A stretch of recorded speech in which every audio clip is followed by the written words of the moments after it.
ভারতের এক গভীর রহস্যময় অরণ্যের একেবারে হৃদয়ে বিশাল এক বটগাছের শীতল ছায়ায় বসেছিল অদিতিয়া নামের এক রূপবতী যুবতী। তার চোখে মুখে ছিল এক নিদারুণ একাকিত্বের ছাপ, কারণ সে দীর্ঘকাল এই নির্জন প্রকৃতির মাঝে তন্মী হয়ে দিন কাটাচ্ছিল। ঠিক তখনই বনপথ ধরে ধীরে ধীরে হেঁটে যাচ্ছিল জয়নাল হাকিম। জয়নাল হাকিমের অভিজ্ঞ মুখমণ্ডল জুড়ে বার্ধক্যের ছাপ, দৃষ্টি কিছুটা দুর্বল। তার কাঁধে ঝোলানো ছোট থলিতে হয়তো কিছু দুর্লভ ভেষজ লতাপাতা বা জীবনধারণের প্রয়োজনীয় সামগ্রী ছিল।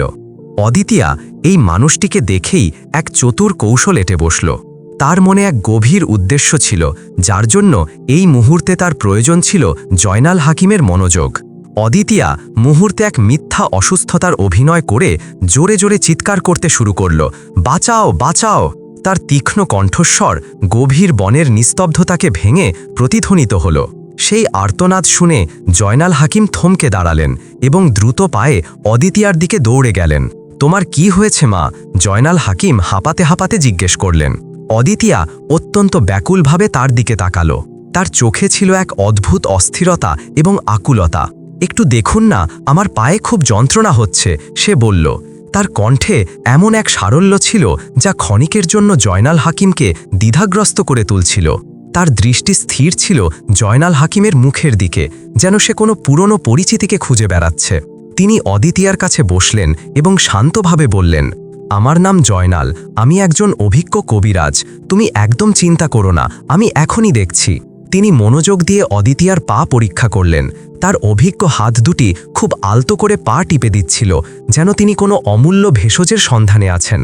যেই মুহূর্তে তার হাত অদিতিয়ার পা স্পর্শ করল, অদিতিয়া এক অজানা শান্তি অনুভব করল। সে জয়নাল হাকিমের মুখের দিকে তাকিয়ে থাকল, যেন তার চোখ অন্য কোনো গভীর সত্য খুঁজছিল। কিন্তু তার হৃদয়ের গভীরে এক তুমুল ঝড় বইছিল। কিছুক্ষণ পর জয়নাল হাকিম বললেন, তোমার পায়ে তো কোনো সমস্যা নেই, সব ঠিক আছে। তার কণ্ঠে এক হালকা সন্দেহ ছিল, যেন অদিতিয়ার কথায় তার পুরো বিশ্বাস হচ্ছিল না। অদিতিয়া আলতো করে হেসে উত্তর দিল, হ্যাঁ, আমিও তো জানি। আপনাকে শুধু কাছে ডাকার জন্যই আমি এই মিথ্যা বলেছিলাম। তার হাসি ছিল দুষ্টুমি ভরা, কিন্তু চোখে ছিল এক গভীর রহস্য। জয়নাল হাকিম অবাক হয়ে এবং কিছুটা রাগের সাথে জিজ্ঞেস করলেন, কিন্তু কেন? তুমি এই ধরনের কাজ কেন করছো? তার কণ্ঠে এবার কিছুটা কঠোরতা ফুটে উঠল। অদিতিয়া একটি গভীর নিঃশ্বাস নিল, যেন সে কোনো বড় গোপন কথা ফাঁস করার সাহস সঞ্চয় করছিল। আমি একজন যুবতী মেয়ে এবং দীর্ঘ সময় ধরে এই অরণ্যে একা রয়েছি, আমার আর ধৈর্য নেই, সে বলল। আপনি অনুগ্রহ করে আজ রাতের জন্য আমার সাথে এখানেই থাকুন। তার কথায় এক ধরনের অস্থিরতা ছিল, যা জয়নাল হাকিমের কাছে বোধগম্য হল না। জয়নাল হাকিম ক্ষুব্ধ হলেন। তিনি উঠে চলে যেতে উদ্যত হলেন। তার কপাল কুঁচকে গিয়েছিল। এসব কি অর্থহীন কথা বলছো? তিনি বললেন। তার কণ্ঠস্বর এখন বেশ কঠোর ছিল। কিন্তু অদিতিয়া দ্রুত তার হাত ধরে ফেলল। না, আমি আপনাকে এভাবে যেতে দিতে পারবো না। আমি অনেক অপেক্ষা করেছি, আপনাকে আমার সাথেই থাকতে হবে। তার কণ্ঠে এক অদ্ভুত জেদ ছিল, যেন সে এক মহৎ উদ্দেশ্য সাধনের জন্য এমনটা করছে। তার মুখ ছিল আবেগপূর্ণ, আর চোখে লুকিয়েছিল এক না বলা ইতিহাস। জয়নাল হাকিম মনে মনে ভাবলেন, একজন যুবতী মেয়ে আমার মতো একজন প্রৌঢ়ের কাছে কি চায়? তার ক্ষীণ দৃষ্টি অদিতিয়ার মুখখানা ভালো করে দেখার চেষ্টা করল, কিন্তু চোখে তখনও ধোঁয়াশা ছিল। তবুও অদিতিয়ার কাছাকাছি আসাতে তার এক ধরনের আপনত্বের অনুভূতি হল, যেন কোনো পুরনো স্মৃতি হৃদয়ের এক কোণে কড়া নাড়ছে। তিনি থেমে গিয়ে বললেন, আচ্ছা ঠিক আছে, এই অন্ধকার জঙ্গলে রাতের বেলা আমি আর কোথায় বা যাব? এখানেই না হয় থেকে যাই। তার কণ্ঠে রাগ কমে গিয়ে ক্লান্তিই বেশি প্রকট ছিল। অদিতিয়ার মুখে হালকা হাসি ফুটল, যেন তার প্রথম চেষ্টা সফল হয়েছে। অদিতিয়া এবং জয়নাল হাকিম সেই বটগাছের নিচে ঘাসের ওপর বসলেন। অরণ্যে অন্ধকার আরও গভীর হতে শুরু করেছে এবং ঠান্ডা বাতাস বইছিল। অদিতিয়া বলল, আমি এখানেই ঘাসের ওপর শুয়ে পড়ি, আপনিও এখানেই শুয়ে পড়ুন। তার স্বরে এক নরম ভাব ছিল, যেন সে জয়নাল হাকিমের বিশ্বাস অর্জন করতে চাইছে। জয়নাল হাকিম উত্তর দিলেন, ঠিক আছে, তুমি যেখানে শুতে বলবে আমি শুয়ে পড়ব। অদিতিয়ার মুখে কিছুটা স্বস্তির ছাপ দেখা গেল। দুজনেই সেই ঘাসের ওপর শুয়ে পড়লেন, যেখানে অদিতিয়া তার পুরনো চাদর বিছিয়ে রেখেছিল। জয়নাল হাকিম দ্রুতই ঘুমিয়ে পড়লেন। তার শ্বাস প্রশ্বাস স্বাভাবিক হয়ে গেল। কিন্তু অদিতিয়ার চোখ খোলা ছিল। সে জয়নাল হাকিমকে ভালোবাসাপূর্ণ দৃষ্টিতে দেখতে থাকল, যেন তার মুখে কোনো পুরনো রহস্য লুকিয়ে আছে। সে মনে মনে নিজেকে বলল, উনি সহজে মানবেন না, আমাকে ধীরে ধীরে তার মন জয় করতে হবে। কাল সকালে আমি তাকে যেতে দেব না, যে কোনো উপায়ে তাকে আটকাতে হবে। তার চোখে ছিল এক দৃঢ় সংকল্প, যেন সে এক বিশাল উদ্দেশ্য পূরণের জন্য প্রস্তুত। সকাল হল, সূর্যের প্রথম আলো গাছের পাতা ভেদ করে ঘাসের ওপর এসে পড়ছিল। অরণ্যে পাখির কলরব শুরু হয়ে গিয়েছিল। জয়নাল হাকিম যেই উঠে চলে যেতে চাইলেন, অদিতিয়া তাকে থামালো। কোথায় যাচ্ছেন? আমার মুখের দিকে দেখুন, আপনি কি কিছুই দেখতে পাচ্ছেন না? তার কণ্ঠে এক অদ্ভুত আকুতি ছিল, যেন সে জয়নাল হাকিমকে কিছু স্মরণ করাতে চাইছিল। জয়নাল হাকিম অদিতিয়ার দিকে তাকালেন, কিন্তু তার দুর্বল দৃষ্টি আবার ভুল করল। তবুও তার হৃদয়ে এক আলোড়ন সৃষ্টি হল, যেন কোনো পুরনো স্মৃতি তার মনে ভেসে উঠছিল। আমার কাজ আছে, আমি যাই, তিনি বললেন। তার কণ্ঠে সামান্য অস্থিরতা ছিল। অদিতিয়া হার মানল না। সে বলল, 1 মিনিট দাঁড়ান, আমি এখনই আসছি, আপনি এখান থেকে একটুও নড়বেন না। সে দ্রুত বনের দিকে দৌড়ে গেল এবং একটি গাছের কাছে গিয়ে দাঁড়ালো।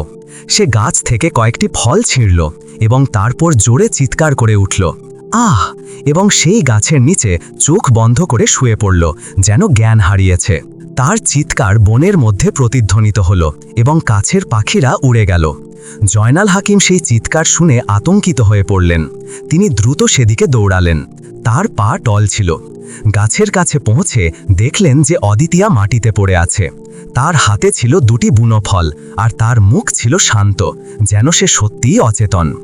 জয়নাল হাকিম তার পাশে বসলেন এবং তাকে ধাক্কা দিয়ে বললেন, অদিতিয়া, কি হলো, ওঠো। কিন্তু অদিতিয়া চোখ বন্ধই রাখল, যেন সে তার অভিনয়কে আরও নিখুঁত করতে চাইছিল। জয়নাল হাকিম তাড়াতাড়ি কাছের নদীর দিকে দৌড়ালেন। তিনি হাতে করে জল ভরে আনলেন এবং অদিতিয়ার মুখে ছিটিয়ে দিলেন। অদিতিয়া যখন বুঝল যে আর বেশি দেরি করা ঠিক হবে না, তখন সে খুব ধীরে ধীরে চোখ খুলল, যেন এই মাত্র তার জ্ঞান ফিরেছে। তার শ্বাস প্রশ্বাস দ্রুত চলছিল, কিন্তু মুখে ছিল এক হালকা হাসি। জয়নাল হাকিম চিন্তিতভাবে জিজ্ঞেস করলেন, এই সব কি হচ্ছিল? তুমি অজ্ঞান হয়ে গেলে কি করে? তার কণ্ঠে এখন উদ্বেগের পাশাপাশি কিছুটা রাগও ছিল। অদিতিয়া আস্তে করে বলল, আমি আপনার জন্য ফল পাড়তে এসেছিলাম, গাছ থেকে পড়ে গিয়ে জ্ঞান হারিয়ে ফেলি। তার কথায় সারল্য ছিল, কিন্তু চোখে ছিল এক দ্যুতি, যেন সে জয়নাল হাকিমকে আরও কাছে টানতে চাইছিল। জয়নাল হাকিম বললেন, আচ্ছা, এবার আমাকে অনুমতি দাও, আমি যাই। তার কণ্ঠে এখন ক্লান্তি ছিল।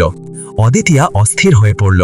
সে তার কাছে এগিয়ে এসে বলল, আপনি হয়তো আপনার চোখ দিয়ে আমাকে ঠিকভাবে দেখতে পারছেন না, কিন্তু আপনি কি অনুভবও করতে পারছেন না কেন আপনার কাছে এলে আমার এত আপন মনে হয়? তার কণ্ঠে এক গভীর আবেদন। জয়নাল হাকিম স্বীকার করলেন, জানি না কেন তোমার কাছে এলে আমারও এক আপনত্ব অনুভব হয়। তার কণ্ঠে এখন নম্রতা ছিল। অদ্বিতীয়া আলতো করে হাসল। সে সেই ফলগুলো নিজের কাছে নিল এবং জয়নাল হাকিমকে আবার সেই বটগাছের নিচে নিয়ে গেল। দুজনে সেখানে বসে একটি করে ফল খেলেন এবং অরণ্যের শান্তিতে কিছু মুহূর্ত চুপচাপ কাটল। তখন সন্ধ্যা হয়ে গেছে। অরণ্যে অন্ধকার আরও গভীর হচ্ছিল। দুজনেই সেই গাছের নিচে ঘাসের ওপর বসেছিলেন। হঠাৎ অদ্বিতীয়া বলল, আপনার পা সোজা করুন। জয়নাল হাকিম অবাক হয়ে জিজ্ঞেস করলেন, কেন? এমনি। জয়নাল হাকিম পা সোজা করলেন। অদ্বিতীয়া তার পা টিপতে শুরু করল। জয়নাল হাকিম বাধা দিলেন, এসব কি করছো? আপনি ক্লান্ত হয়ে গেছেন, তাই আপনার পা টিপে দিচ্ছি। তার স্বরে এক মমতা ছিল, যেন সে জয়নাল হাকিমকে আপনত্বের অনুভূতি দিতে চাইছিল। তিনি ঘুমিয়ে পড়লেন। ঘাসের উপর শুয়ে তিনি গভীর ঘুমে আচ্ছন্ন হলেন। রাত নেমে এলো। অদ্বিতীয়া তার পাশে বসে তাকে দেখছিল। সে খুব ধীরে তার কপালে স্নেহের হাত বুলিয়ে দিল এবং তার মাথা টিপে দিল। হঠাৎ জয়নাল হাকিমের ঘুম ভেঙে গেল। অদ্বিতীয়া তাড়াতাড়ি উঠে ঘাসের ওপর শুয়ে পড়ল এবং ঘুমিয়ে থাকার ভান করল, যেন কিছুই ঘটেনি। সকাল হল। জয়নাল হাকিম বললেন, তুমি খুব ভালো মেয়ে, তুমি আমার অনেক সেবা করেছ, কিন্তু এবার আমাকে যেতে হবে। তার কণ্ঠে এখন এক অদ্ভুত বিষাদের সুর ছিল। অদ্বিতীয়া বলল, আপনি কি আমাকে একা ফেলে চলে যাবেন? তার চোখে জল এসে গেল। জয়নাল হাকিম বললেন, শেষ পর্যন্ত তো যেতেই হবে, আজ না হলেও কাল। অদ্বিতীয়া তার কাছে এলো এবং তার চোখের দিকে তাকিয়ে বলল, আজ আমার সাথে আরও একটু থাকুন, আমার আর ধৈর্য হচ্ছে না। তার কণ্ঠে এক গভীর ব্যাকুলতা ছিল। জয়নাল হাকিম জিজ্ঞেস করলেন, তুমি আসলে কি বলতে চাইছ? অদ্বিতীয়া তার হাত ধরে তাকে বনের আরও গভীরে নিয়ে গেল, যেখানে ঝোপঝাড় এবং গাছের শাখা প্রশাখার এক জট ছিল। জয়নাল হাকিম বললেন, এই ঝোপঝাড়ের আড়ালে তুমি আমাকে কোথায় নিয়ে যাচ্ছ? অদ্বিতীয়া বলল, আমি আপনাকে কিছু দেখাতে চাই, কিন্তু ভয় পাচ্ছি, আমার সাহস হচ্ছে না। সে তাকে একটি কাপড়ের তৈরি কুঁড়েঘরের কাছে নিয়ে গেল। এখানে আসুন। জয়নাল হাকিম কুঁড়েঘরটি দেখলেন। তার মনে হলো যেন তিনি আগে কখনো এখানে এসেছিলেন। আমাকে এখানে কেন এনেছ? তিনি জিজ্ঞেস করলেন। অদ্বিতীয়া বলল, এই সেই সময় যার জন্য আমি আপনাকে এতক্ষণ আটকে রেখেছিলাম। আমি আপনাকে আমার থেকে দূরে যেতে দেব না।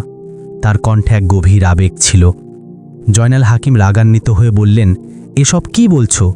তিনি ফিরে যেতে লাগলেন। অদ্বিতীয়া তার পিছু পিছু দৌড়ালো এবং বলল, আমি জানি আপনি এই জায়গাটি চেনেন, আপনি এখানে একটি মেয়ের সাথে এসেছিলেন। জয়নাল হাকিম থমকে গেলেন। তুমি কি করে জানো? তার কণ্ঠে এখন বিস্ময় ছিল। অদ্বিতীয়া বলল, কুঁড়েঘরের ভেতরে চলুন, আমি সব বলবো। কুঁড়েঘরের ভিতরে জয়নাল হাকিম বললেন, আমি এখানে আমার মেয়ের সাথে এসেছিলাম, আমরা এই কুঁড়েঘরটি তৈরি করেছিলাম। অদ্বিতীয়ার চোখে জল ছিল। আমি সেই মেয়ে, আমি আপনার কথা না শুনে একাই জঙ্গলে চলে গিয়েছিলাম, আর তারপর আমি পথ হারিয়ে ফেলি। কিন্তু একদিন আমি এই জায়গাতেই এসে পৌঁছাই, কিন্তু আপনার ভয়ের কারণে বাড়ি যাইনি। আর আমার দৃঢ় বিশ্বাস যে আপনি একদিন এখানে অবশ্যই আসবেন, সেই কারণেই আমি এখানে আপনার জন্য অপেক্ষা করছিলাম। জয়নাল হাকিম চোখ জলে ভরে উঠল। তুমি আগে কেন বলনি? অদ্বিতীয়া বলল, আমার ভয় ছিল যে আপনি আমাকে বিশ্বাস করবেন না এবং আমাকে চিনতে পারবেন কিনা। সেই কারণেই আমি ধীরে ধীরে আপনাকে মনে করানোর চেষ্টা করেছিলাম। জয়নাল হাকিম অদ্বিতীয়াকে আলিঙ্গন করলেন। বাবা এবং মেয়ের এই পুনর্মিলন আনন্দে ভরে গেল। দুজনেই বাড়ি ফিরলেন এবং সুখে শান্তিতে জীবনযাপন করতে লাগলেন। এই গল্প আমাদের শেখায় যে মানুষের ভুল হওয়াটা স্বাভাবিক, তবে বাবার ভালোবাসা কখনো কমে না। সময় মতো সত্যি কথা বলা সম্পর্ককে ভেঙে যাওয়া থেকে বাঁচাতে পারে। অদ্বিতীয়ার কি আগেই বাড়ি ফিরে যাওয়া উচিত ছিল? মন্তব্য করে অবশ্যই জানাবেন। মন্তব্য বিভাগটি বাম দিকে স্ক্রল করে ভিডিওটিকে হাইপ অবশ্যই করে দেবেন এবং চ্যানেলটিকেও সাবস্ক্রাইব করে দেবেন।